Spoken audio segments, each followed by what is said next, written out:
Stories between good and evil. Stories not fictional. Scare you with true incidents. Stories about paranormal ghosts and witches. They're more than you think. Horror scroller stories. अमावस की वो रात, अमावस की वो रात। Horror scroller stories Hindi story number 2 में हाजिर हूँ। इंसान की ज़िंदगी कभी बहुत आसान होती है और कभी बहुत ही मुश्किल। हमारी ज़िंदगी के कुछ गुज़रे लम्हे बहुत ही अज़ियतनाक होते हैं। इसी तरह सबकी ज़िंदगी में ऐसे अनगिनत वाक़यात रोनुमा होते हैं जो हमारी ज़िंदगी पर गहरा असर छोड़ जाते हैं। इसी तरह से हमारी सच्ची आपबीती में कुछ लोग ऐसे भी हैं जिनका पाला एक ऐसी बुरी चुड़ैल से पड़ता है जिससे उनका पीछा छुड़वाना मुश्किल हो जाता है, और यही वजह उनको ना भूलने वाली बातें दी जाती हैं। नारायण का ताल्लुक उसके आबाई गांव, जो चंद्रसिरे महल के नाम से मशहूर था, वहीं उसका बचपन गुजरा। कुदरत ने उसे बचपन से ही ऐसी ख़ास किस्म की हिस्स अता की थी जो वक्त के साथ साथ बढ़ती ही जा रही थी। उसे इस बात का कतई अंदाज़ा नहीं था कि कुदरत की ये दी हुई नामालूम शक्तियाँ उसे किस मुश्किल में डालने वाली हैं। नारायण जब जवान हुआ और अपनी तालीम के सिलसिले में उसे शहर के कॉलेज में एडमिशन मिल गया, और जल्द ही अपनी तालीम मुकम्मल करके उसे नौकरी की ऑफ़र भी हुई जो उसने फ़ौरन कबूल कर ली। नारायण और दीपा एक दूसरे को पसंद करते थे और ज़िंदगी की हर खुशी साथ देखना चाहते थे। दीपा उसकी हमसफ़र बनने की ख्वाहिशमंद थी जो कि नारायण के करीबी गांव में रहती थी। नारायण अक्सर दीपा से मिलकर मोहब्बत के दावे करता और वो खूबसूरत सपनों का महल सजाकर मोहब्बत में गुम हो जाते। जल्दी नारायण अपनी नौकरी हासिल करके दीपा को हासिल करना चाहता था, और ऐसे ही हुआ। दोनों का ब्याह काफ़ी धूमधाम से हुआ और दोनों जीवन साथी बन गए। शादी की तुरंत बाद उसका ट्रांसफ़र जग्गन गांव में हो गया और उसे वहां किसी भी हाल में जल्द से जल्द हाजिरी देनी थी। नारायण और दीपा वहां से जग्गन गांव की तरफ निकल पड़े। जग्गन गांव की आबादी ज़्यादा थी, मगर अक्सर लोग वहां जल्द ही अपने घरों को हो जाते। इसकी सबसे बड़ी वजह मोंगला जंगल था, जिसमें से अक्सर शेर और भेड़िए निकलकर लोगों को नुकसान पहुंचाते थे। मगर नारायण को इन बातों का बिल्कुल अंदाज़ा नहीं था कि मामला कुछ ज़्यादा ही संगीन है। इसी तरह नारायण को सरकार की तरफ से वक्ती तौर पर गांव से करीब जंगल से दूर एक सुनसान जगह किराए का घर मिला, और उसे यकीन दिलाया कि जैसे ही कोई बेहतर घर मिला आपको दोबारा शिफ्ट कर देंगे। घर देखने में काफ़ी बड़ा था और उसके अगबी हिस्से की तरफ एक कमरा अलग से था जिसकी बड़ी खिड़की बाहर की तरफ खुलती थी, और नारायण ने उस खिड़की को बंद करने की बहुत कोशिश की, मगर वो बंद ना हुई। शरद जो उनका देख रेख वाला था, नारायण ने कहा, शरद ये खिड़की बंद क्यों नहीं हो रही है? शरद ने कहा, बाबू आप दरवाज़ा बंद ही रखें, मैं जल्द ही बाशु बढ़िया को लेकर सही करवा दूंगा। फिर वो रात ऐसे ही काम में गुजर गई। अगली सुबह नारायण तैयार होकर काम पर चला गया और दीपा घर के कामों में लग गई।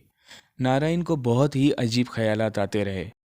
पहले दिन कामों की ज़्यादती की वजह से उसे शाम हो गई और फौरन ही सब ऐसे चले गए जैसे गायब हो गए हों।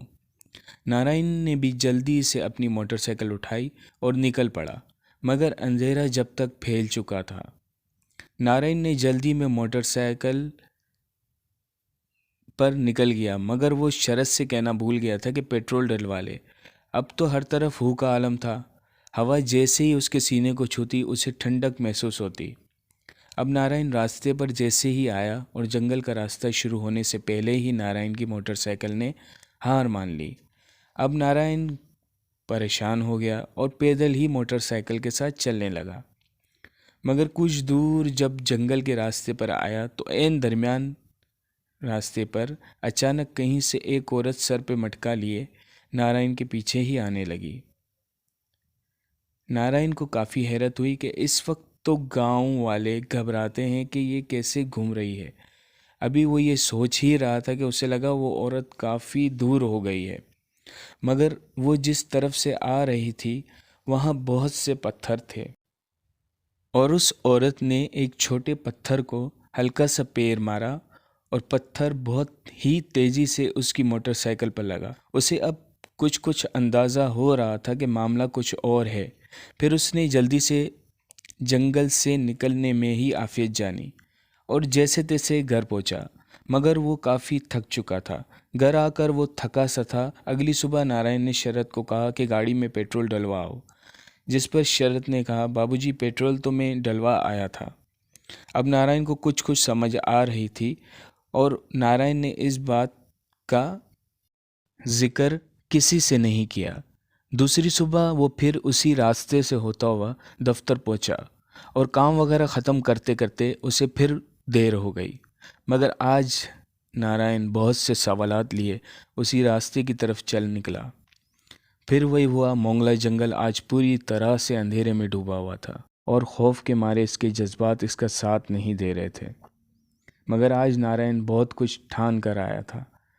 नारायण मोटरसाइकिल को घसीटता हुआ ले जा रहा था और अचानक वो हुआ जिसने नारायण को संभलने का मौका ही नहीं दिया और वो औरत बिल्कुल उसके सामने प्रकट हो गई। नारायण की हालत उस पंछी की तरह थी जिसके पर काटकर फौरन उड़ा दिया जाए और वो मीलों नीचे गिरता जाए। नारायण हवास बाख्ता सा उसे देख रहा था। फिर अचानक वो चुड़ैल बोली, क्यों बाबू, बहुत ही बेसब्रे हो रहे थे मुझसे मिलने के लिए। नारायण तो जैसे गूंगा हो गया था। बाबू, तुझे पता है आज इतना अंधेरा क्यों है? आज अमावस की रात है। तुझे पता है तेरा कलेजा कितना लजीज है। मैं तो कब से तेरा इंतज़ार कर रही थी।